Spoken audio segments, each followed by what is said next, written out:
me on X at hashtag Kangas, Instagram hashtag Kangaroos Podcast. Tonight, I'm back with Steve Briffa, one of the hosts from the In Clarko We Trust podcast. Steve, welcome to the show. And what are the big plans for the In Clarko We Trust podcast this season? Yeah, well, first of all, Dean, thanks for having me on. And I got your invite last week and I obliged straight away. So thanks, Dean, again. No dramas. Plans this year for our podcast. We're going to commence our podcast, our first one for the year, after the North Melbourne and Melbourne practice match at Casey Fields. And it'll drop each Monday from Feb 23rd. So we've got a few plans this year. We've got a new intro, actually, for our podcast this year. And we're going to feature the famous Ron Barassi speech at three-quarter time of the 1975 Grand Final, where he implores the North players to make him the proudest coach in league history. We played, I know the club played that at three-quarter time at Marvel Stadium at our home games a few years ago. Yeah. And I think they still do it, Steve, yeah. Oh, do they? Yeah, I think I'm pretty sure do. they've done it a couple of times last year. Yeah, where Barassi goes, we set before the match 100 minutes at a halftime 60. Now it's 25. We've come too far to let this slip now. And it goes on to say, the history of North Melbourne.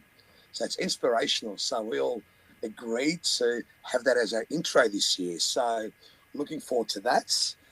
And we've already got two guests lined up as well, in both Gary Carlton and Xavier Tanner. Now, they're both premiership players from the 1970s. Xavier Tanner's an old school teacher of mine at Ardia High School, so I caught up with Xavier before Christmas, and he pretty much said yes straight away, which is good. So, yeah, like I said, our podcast will drop each Monday morning, and it's going to feature Oatsy, Gavin, who's the Colonel, Anthony the Gatman, and myself.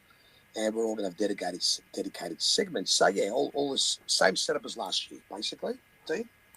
Yeah, no, it's good though. Like, I think, all of us that do the podcast, we all do it a little bit differently. So it's good to, for people, if they, generally speaking, I can only listen to one or two, and I'll kind of rotate between the rest of these, like Marnie, in further north and so forth. So it's good to listen to someone a bit different, get a few different opinions, and and it gives our audience an option to, whether they don't like my one, they want to listen to your one, or vice versa, or whatever it is. It sort of gives people plenty of options, gives plenty of opinion too. So definitely get on that. And you're on all platforms, aren't you guys? You're on Spotify, Apple, and so forth. Correct. All podcast streams. And look, I listen to all the podcasts. I listen to all the North Melbourne ones, and I enjoy them all. Even the Shin Bonus podcast, the two Tasmanians. Love listening to those blokes. And look, we all support the one team. We all help each other. So again, Dean, thanks for assisting me to promote my podcast through your podcast. Much appreciated. No, all good, Steve. Always happy to have you on. I've had you on a few times now. Generally speaking, Steve, now we might as well go away from North and we might as well talk about the championship because we both follow unique EFL teams, don't we, Steve? We do. I follow Ipswich Town, and then you follow Millwall. So and we're not we haven't been so friendly, have we? We're sort of both going for a promotion at the moment, so we're right there and thereabouts, aren't we? And maybe one of us might be lucky enough to get automatic promotion. I know Coventry and Middlesbrough are leading the way at the moment. Ipswich, we've got one game in hand, and I know Millwall are doing quite well as well. So it's going to be a tight finish, Dean. Yeah, very, very nerve-wracking. There's still 14 games to go, so plenty of the season left. But we might as well move past that, Steve. As much as we would like to talk for the next hour about the EFL Championship, I think a lot of people want to talk about North Melbourne and listen to us and go into a few things. So now, pre-season, there's been a few injuries. We'll go into that. But like a lot of teams, they'll say they're going pretty well. Do you take much notice over pre-season and what's been going on there? Yes and no, Dean. Look, most experts have predicted us to struggle again this year, but look, I disagree.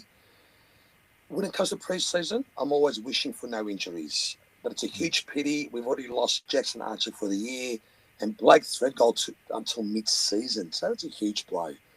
I mean, it's always fingers crossed come pre-season, no injuries, even intra-club matches and match sims and whatever else. But look, during the pre-season, I mainly take notice of the younger players and how they develop. Like Riley Hardman has impressed this pre-season. He should elevate himself to a new level next year. And I saw from the match sim last week, Matt Whitlock finished with 3 goals. and he apparently took one strong mark in the goal square, converted, and he's quite good. So that's always a good sign with come pre-season, who's doing well, who's getting better, who's developing, and so forth. Lockie Doverston seems to have cemented a spot for round one for his pre-season work. And I noticed Taylor Goater's bulked up as well. And he should lock in the spot as a second ruck and a resting in the forward line. But I noticed on X before they showed a picture of Taylor Goater when he was drafted till now. And you see the muscle definition already, the difference in 2 years.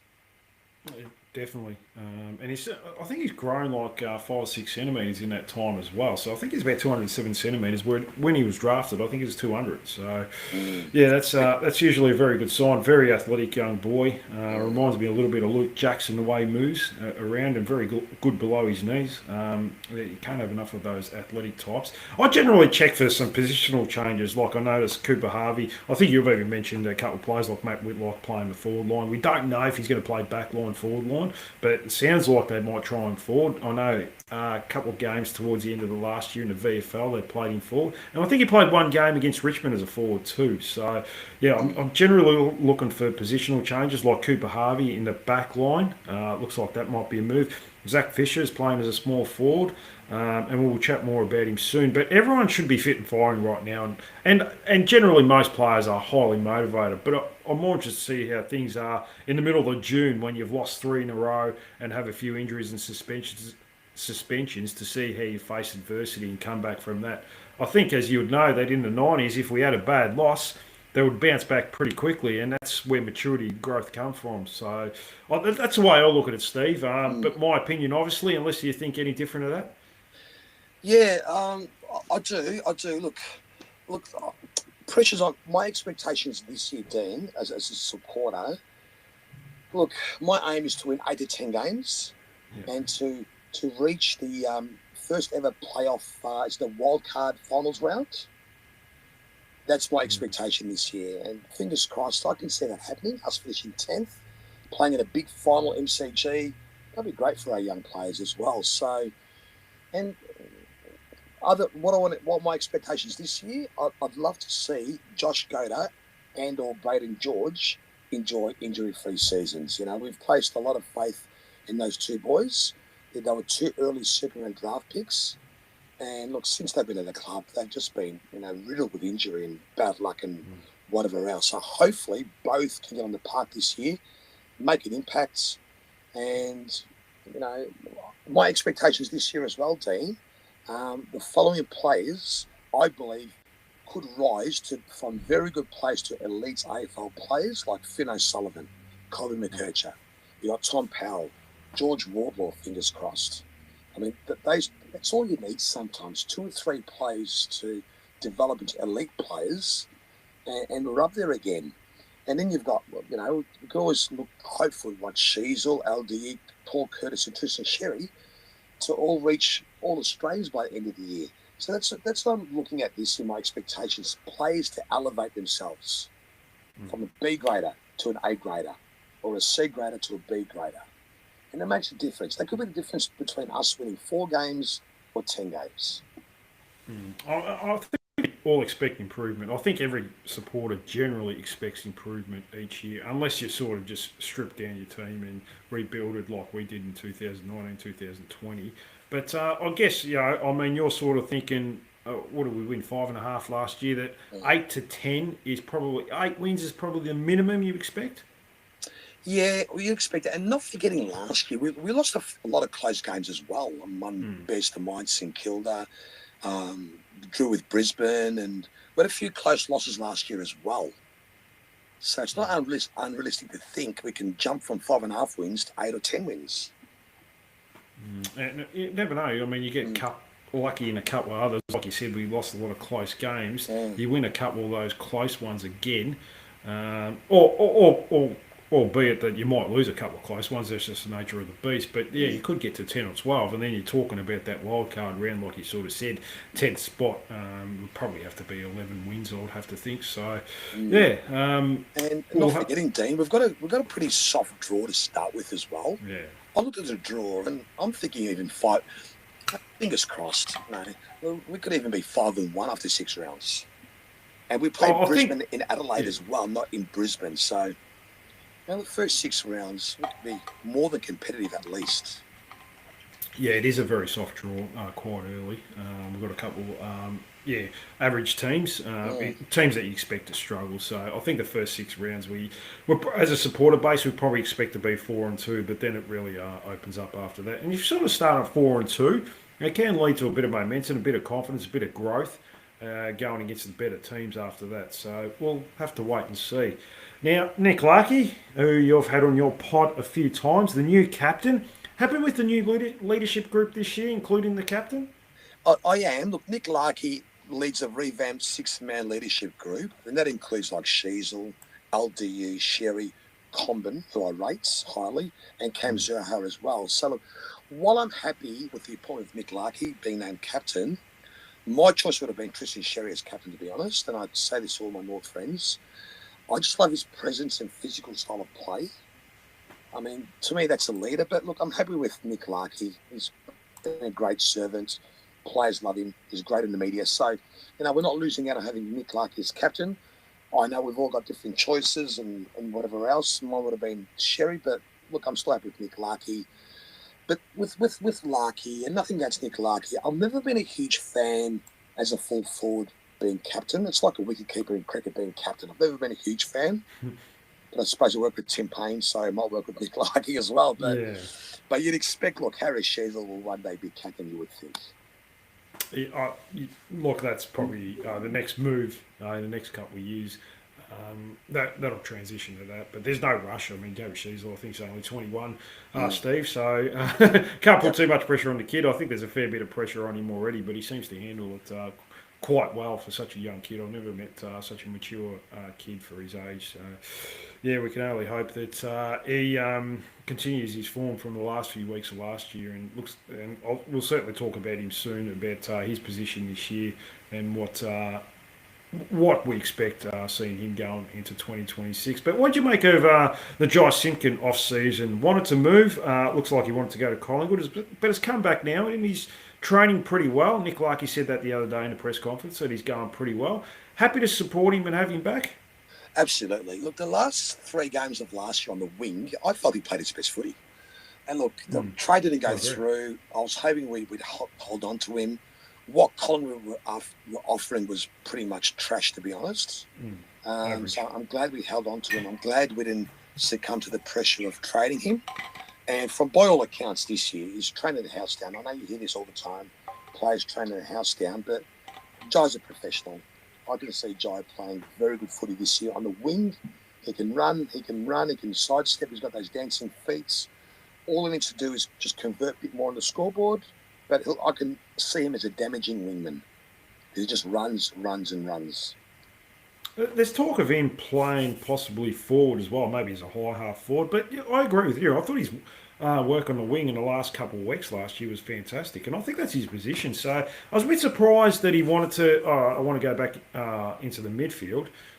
So I was a bit surprised he wanted to do that. I thought his best football the last couple of weeks last year was the best I've seen him play for a number of years. So look, I don't know what goes on inside the head of an individual and whether he thought he wanted to play more midfield and felt like he was getting shoved aside. I'm not too sure, but that's up to him. But yeah, like you said, he's back at North Melbourne now, and we'll support him as best we can, and hopefully we can get the best out of him this year because he's a very, very important player still, and he's at that age, and he played probably 150 odd games, where we sort of want those players to even take another step forward because it helps the kids come through, doesn't it?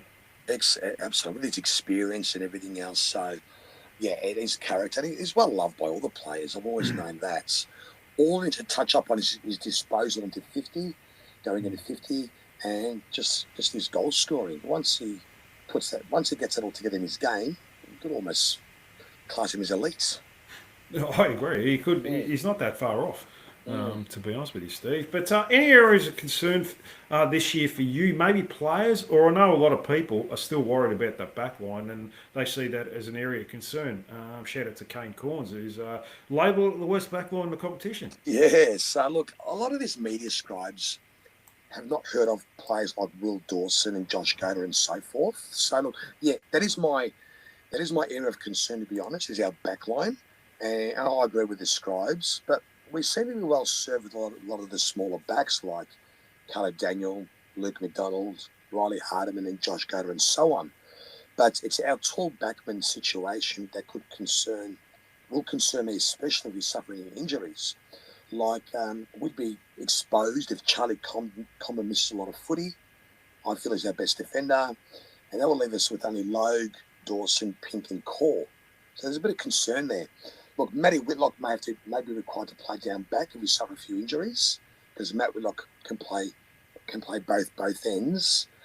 So that's just my only concern, losing Chom. But then again, I hear Toby Pink played well in the match sim last week. And look, Toby Pink is a good, honest footballer, and I rate him.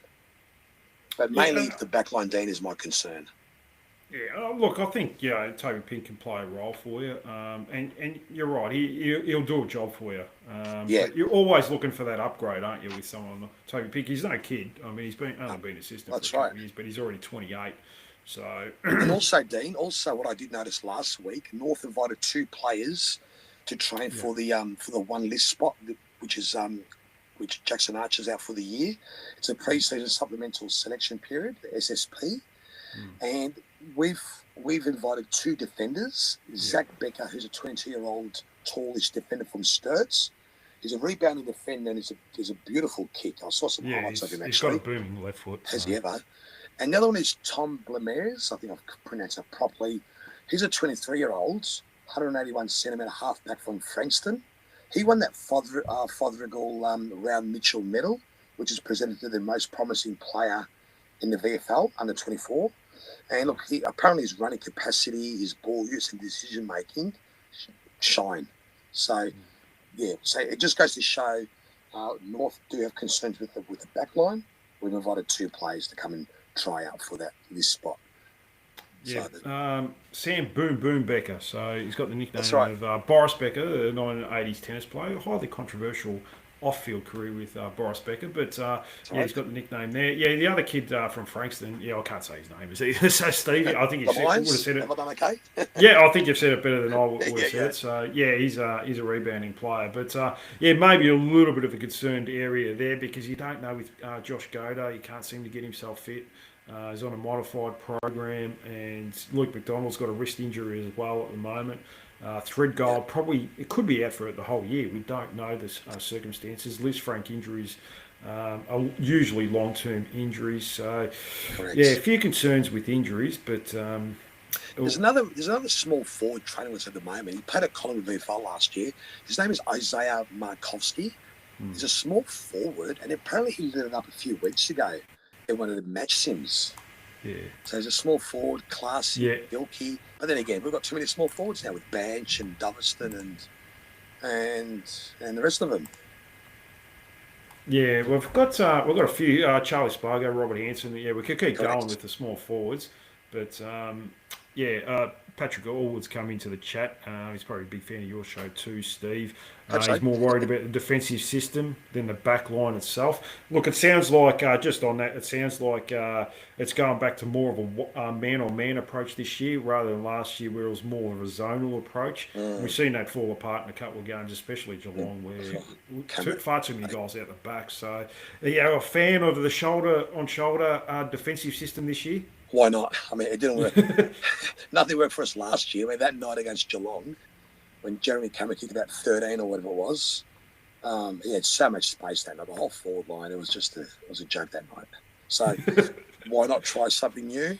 The old-fashioned one-on-one. Why not? Yeah, back shoulder defending has come in. Hey Dino, give us a wave. Your mum's your dad. I don't know why they keep coming in with the comment like that. Your mum's your dad. I think that's a football chant from Bristol City. Probably an insulting chant. Your mum's your dad, and so forth. So, talking about inbred incest in some sort of way. But we'll move past that. Now, a couple of bad injuries which we've talked about. Threadgold, Jackson Archer ACL, unfortunately, puts his future in a little bit of doubt. Braden George and Goda with soft tissue concerns as well. George Wardlaw was the big one, but it sounds like he's escaped serious hamstring injury. It might only be a week or two. But every time I hear Wardlaw hamstring, I get a little nervous, Steve. Do you still worry about him? Me too. Look, thankfully, the recent injury scare proved to be minor. Yeah. Look, he's had a history of injury concerns, namely hamstrings and concussions. But he was injured most of his draft year as well. So it just goes to show how we rated him, had him like pick 2 or pick 3. So, look, he could be. Wardlaw could prove one of those players where injuries just seem to follow him. I hope not. We've always seen his injury players, but hopefully George is going to be different. His tenacity and style of play tend to lead to concussions and hamstring issues. So, look, North may need to modify his game plan, his game time, to prepare him for the season ahead. So, we might have to put him in cotton wool, during the season for a week or two, or just modify his training because, I get nervous myself, to be honest. Yeah, well, at least it's not concussion. No, that's the positive. So that probably makes me more nervous. I just read today as well, Aidan McCartney, Jason's son, who's the father-son prospect we hope is going to come to North, is out for 6 to 9 months. So I read that, Dean, and I was disappointed, but that might actually favour us, right? Because if he's out most of the year, he may not end up being a high pick. So we might, if he chooses us, we might end up getting him in the 40s or 50s instead of a top 5 pick where we've got to match a bid and get all his extra draft points and everything. So him missing most of the year, look, we know he can play. It may actually turn out to be advantageous for us. Back shoulder defending came with the question as well. When is in Clark we trust back, Steve-O? You mentioned at the start that it's the 23rd of Feb, so Correct. He's not far away. So we'll continue here. So some positional changes we are hearing at the moment. I mentioned that in the intro. Cooper Harvey in the back line, Steve. You're a fan of that? I am, and I'll tell you why. Because we seem to have a glut of medium forwards like Zurhaar, Curtis, Dersma, Spargo, Braden George, and so on.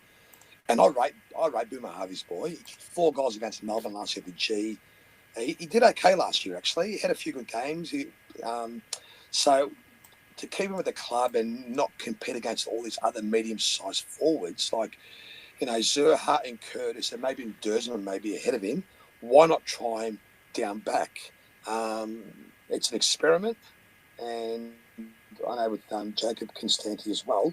But I support the idea of transitioning him to the back line. He could potentially play on the dangerous small forwards, but there could be doubts about his speed, maybe, but I'm not sure. But it's worth a go. He's a skillful type player, and even like potential Jacob Constanti move down back as well. I have heard that, yeah. That to me that resembles Cooper Harvey.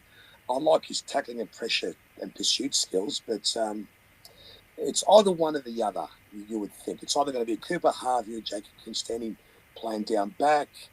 Personally, I prefer Cooper Harvey playing out of defence. I just think he's a more skillful player. So coming out of defence, hitting targets,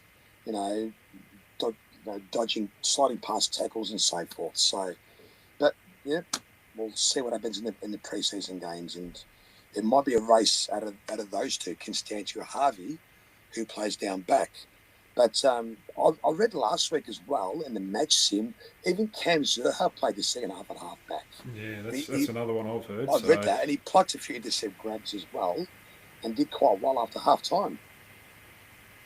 Yeah, that's an interesting one. Now, you're going to be there on Friday at 4 o'clock, aren't you, yep, Steve, for the intra-club match? So I'm going to come down as well, as far as I know I am. So it's going to be interesting to see positions for these players that we're talking about. Cooper Harvey in the back line. Look, I like him. I've always liked the way he plays. He plays the game on instinct. He doesn't think. He just plays it on instinct. And I like proactive players that like to take the game on. But similar to his old man, probably a poorer version of his old man, obviously, at this stage. But, I like those types of players. And he's got good skills. He takes the game on. He's got a good set of hands. Look, it's more of a forward, I feel, but at the moment we've got too many forwards and too many mid-sized forwards. So, why not try him there? But I mean, Cameron Zurhaar.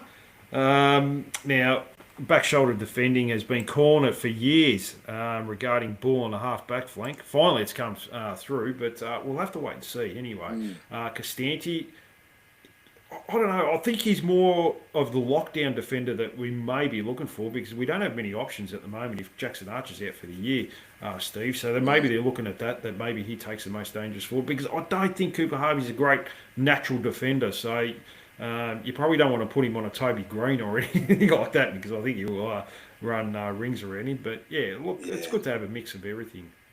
Like we were exposed last year, going against Melbourne last year at MCG. I remember seeing Will Phillips in the goal score with Cozzy Pickett. Yeah. And I remember thinking then, this is where we need a good lockdown small defender. But another positional change I see Zach Fisher as a high half forward. I'm on board with this one, Steve.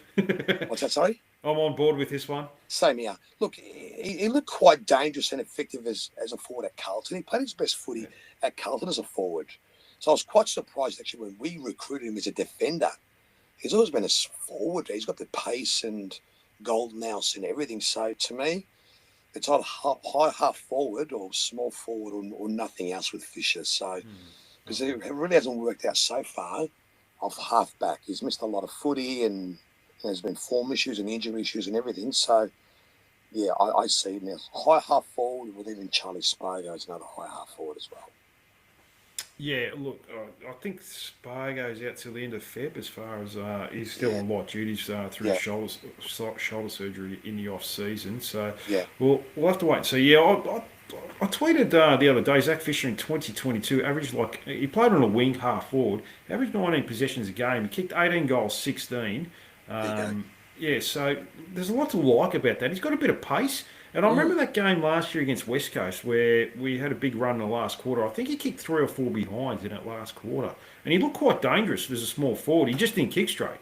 He missed some shots. So, like you, he's played his best football at Carlton as a small forward, and he only played really a month of football at Carlton as a rebounding defender, and we decided to recruit him based on that. So with a 4-year deal, I think was it 4 or 5? I think it was even 5. I think he was already on 4, and they said, "No, we'll give you another year." So yeah, but even like with Caleb Daniel, I worry about him in defence. Maybe it's Cooper Harvey, maybe he's eyeing off his spot, I'm not sure. But even like with Caleb Daniel playing up the field a bit more, because Caleb Daniel's a good decision maker and he's good with a foot in his hand as well.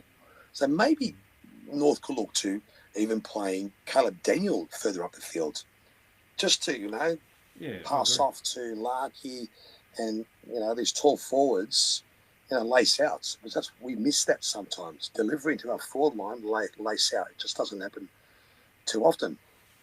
Yeah, it always worries me with McKercher and Daniel in the back line. It's very undersized. So that's always a concern. Look, I like McKercher in the back line. It looks like he's going to play there again this year, judging from the pre-season. Because, we need someone that can break a line. I think we conceded the 7th most inside 50s, but our transition from the back 50 to the forward 50 was last in the competition last year. So that's something we've got to really work on, and I think McKercher can help with that. I know his defensive side isn't great, Steve, but look, we've got to have someone back there that can break a line because we probably don't have too many other options outside of him, unless you're going to put Zach Fisher back there. But then you're replacing him with the worst version of a Colin McKercher. So, but in saying that, where would you want to play McKercher this year? I'd say half back, but not for too much longer. I think it'll be damaging midfielder, to be honest. Even the game against Carlton last year, when MCG we won that game against Carlton, I think he kicked a few goals, just sidestepping and weaving and everything else, and just dobbing it 30 out. Yeah. He could be a damaging midfielder forward. Yeah, I think he's very good forward of the ball. Yeah. I certainly think he brings some skill in that regard. And if Nick Larkey's leading out, I think you want Colin McKercher kicking the ball. So yeah, 100%. But I mean, we need someone in the back 52 that can rebound the ball for us because at the moment we don't have too many other options. Well, now with the rebound half-back flank, Dean, this is where we need Josh Goda, injury-free.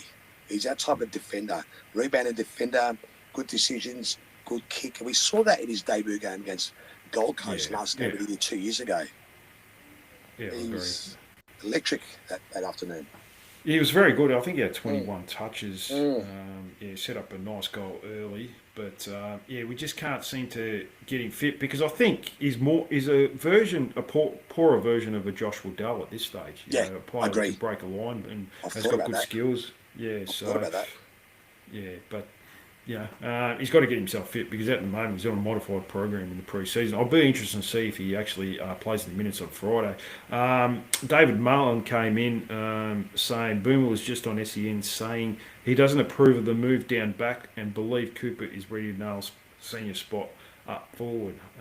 Interesting. Yeah, bit of a disagreement there from club legends. So, legends, well, I'm not going to go against him, but everyone's got their own opinion. But the only one that matters, I suppose, is the senior coach at the moment. He wants to play Cooper in the back line. Now, we touched on Cameron Zurhaar, but do you understand the logic of playing him halfback if that did happen? Because he was a leading goal kicker last year, probably his most consistent year as a forward last year, so that'd be bit of a strange move to put him half-back. I don't understand the logic of that. I don't either. Look, not forgetting, we drafted him as a rookie, and by memory, I think he was a midfielder when we drafted him. I don't think he was a forward. I'm pretty sure his juniors through the junior ranks in WA, I'm pretty sure he's more of a midfielder than a forward. So maybe he's versatile, maybe he can play down back when needed, but it just goes to show, I think we're panicking with the defensive options at the moment. Hence, we've got these two train-on players for SSPs. We're just probably experimenting in the pre-season who's the best fit to go down back. But I would prefer Zura up forward, capable of kicking 50 goals a year. Yeah, I think he's a pretty good second foil for Nick Larkey and even Cooper Trenbath. So I'm not sure. Maybe... I don't know, maybe they want to play Trenbath, Darling and Larkey all together and maybe they don't want Zurhaar up there. They might want to trial that. I'm not sure, but we'll have to wait and see. Any worries with Tristan Sherry and the new ruck rule with that? Now, I noticed he used to run it past the centre across, past the centre to get in a wrestle with his opponent. Now he has to rely on his athleticism. Any concerns with that? Well, I think he'll adapt. So look, most ruckmen will adapt. Look, he's got a second string to his bow. Tristan Sherry, he's almost like a midfielder. He'll get 20 possessions a week, 15 tackles a week, puts pressure and everything else. So look, I think he'll adapt. But look, they just keep changing the rules each year. So yeah, exactly. Each year there's 5 or 6 different rule changes, and I just get confused most of the time these days with all the rule changes. So, well, I like some of them, but some don't make sense. No, I agree with that. And also, Sheasel, you want to see him predominantly in the midfield this year? Yeah, time has come. He's played down back. It's been like Colby McKercher. I know Colby's a year behind playing, in our senior team, but he's learned his craft, Sheasel down back. It's now time to play midfield, half forward, get 55 possessions again, like he did against Richmond and Tassie last year, and hit the scoreboard more. He could be that type of player, get 30 touches each week in the midfields. All his goal assists might end up with 20, 30 goals a year. And that'll elevate him to elites. And you'd see him in all Australian teams. You'd see him play for Victoria and win. I know he's won already 2 best and fairest, but I could see him playing as a permanent midfielder, would just elevate his game to another level. Yeah, look, there was an article and someone interviewed him, I think it might have been Herald Sunday. He's already saying he's going to predominantly play in the midfield this year with little spells maybe on the half-back flank or even the half-forward. So, it's good to see. You've got to chuck your best players right in the guts, and that's what we need to do. Yeah.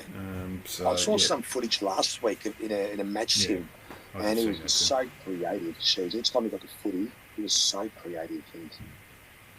He looks like he's even put on more definition in his muscle as well. He looked really good, which is really good to see. He's obviously always been a hard worker. So, puts a lot of time and effort into his recovery, and it's really paying off. He's so driven. He's so driven. I listened to him during the year. He's on SCN each week on Rob Russell's show, Dwayne's World. Dwayne's World, yeah. Yeah, and just listening to Shees, this is so professional, so driven, so disciplined with everything he does in his life. So, he's very mature for his age, that's for sure. I've mentioned that a lot of times in the last couple of years. I've never seen a 19, 20, 21-year-old this mature. He's very switched on, which is only a good thing. And I think he's going to be. I mean, I know we pin our hopes that he's going to be, a player that's going to recruit other players to the club as well in the future. I know there's been a lot of talk about free agency and how lopsided it is, and the poorer clubs can't seem to recruit the big guns, and all the bigger players seem to go to the big clubs. But I think he's the type of player that might be able to attract a couple of the good ones. I keep saying, you in games of footy, players will come. Yeah, in the 90s, we're winning premierships. Lee Colbert chose us. Shannon Grant chose us. And a few other players chose us as well. So players want to come to play finals and play in premierships. So look, there's a few free agents next year, like Ben King, and there's a few others, and we've got the money we've got a salary cap space to target these type of players, but we need to be appealing to them, and to appeal to players of that ilk, you need to be competitive and play finals or on the doorsteps of winning premierships. Oh, 100%. So, and that's what it comes down to. If you're not winning games of football, then the big free agents generally aren't going to come to you, because there's not going to be that much difference in money-wise or anything like that. They're not going to choose you if you offer just a little bit more than a club like Hawthorn or anything like that. So, it's got victories have got to come at the end of the day. Which players are you excited to see this year, Steve? Which players this year I'm excited to see? I'll mention one, Zane Dersma. It's now time to reach his enormous potential. I feared we almost lost him last year to Essendon, and that would have destroyed me. Such a high pick 4. I mean, Will Phillips unfortunately didn't work out at pick 3, but these type of high draft picks, they've got to work out for us. Look, and with Dersma, his dad in an interview last year on SCN did say out of all his kids, that Zane's the most talented. So it's got to work. We've got to make it work with Zane Dersma, and we've got to give him opportunities early in the season. And he's that type of player where I think even Clarko once mentioned in the Herald Sun, he likens him to like a Jack Dunstan type forwards. Like I can see that with Zane Dersma. So I'm excited to see him this year. It's a make or break, and look, he's out of contract end of the year. And let's hope he plays his best footy, re-signs, or worst-case scenario, if he has a good year and decides to leave, at least we'll get maximum compensation for him in a draft deal, in a trade deal, sorry. But I want him to dominate this year. I want him to be a 200, 300-game player for us. So also I'm excited to see Matt Whitlock this year. He's already had a good match sim performance last week. He can play both ends. As I mentioned before, Jai Simpkin is a permanent damaging running wingman. I'm excited to see Cooper Trembath this year as well. Had a great finish to last year. So promising. Absolutely. There's a few others like Luke Urquhart. He's a big-bodied midfielder. He might get a game or two this year. There's Zach Banch, who I kind of like as well. And there's some talk about this draft pick, Hugo Mukunda.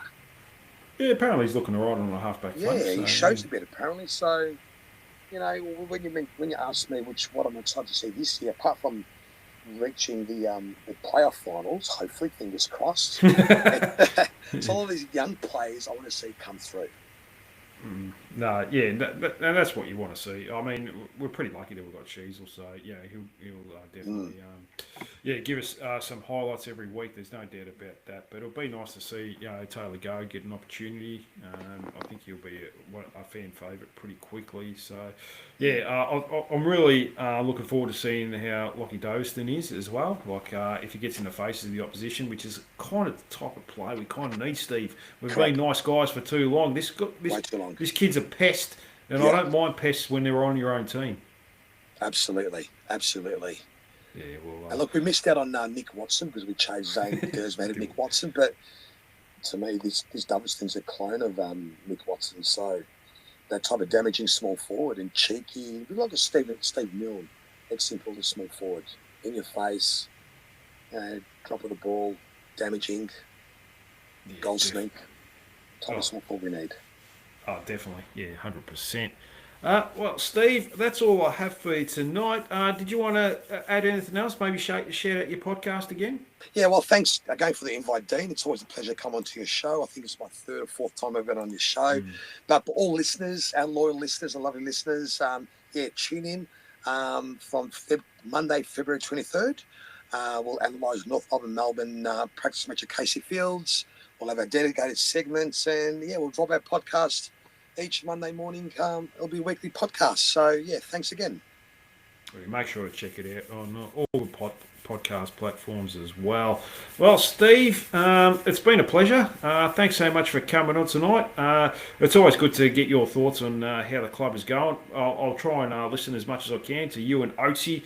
And who's the other guy you got on? Colonel, who once worked in North Melbourne in the 80s, and the Gap Man as well. There's four of us. Yeah, there's a few of you. So, good to get different opinions. And we're all passionate. We're all passionate North people. Passionate.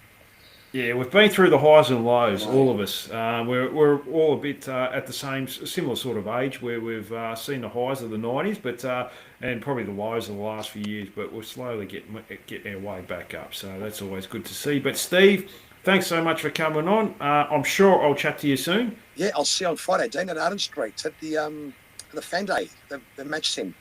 Yeah, no, that sounds good. I'm sure I'll make it. I'll send you a message, and we'll definitely catch up. But and thank you to all you lovely listeners as well. Don't forget to check Steve's show out. Like, subscribe, leave a comment about this show. I'll probably be back. Might do a podcast Friday night or Saturday morning just to get my thoughts on the intra-club match and what's going on there. But until then, bye for now and go Roos.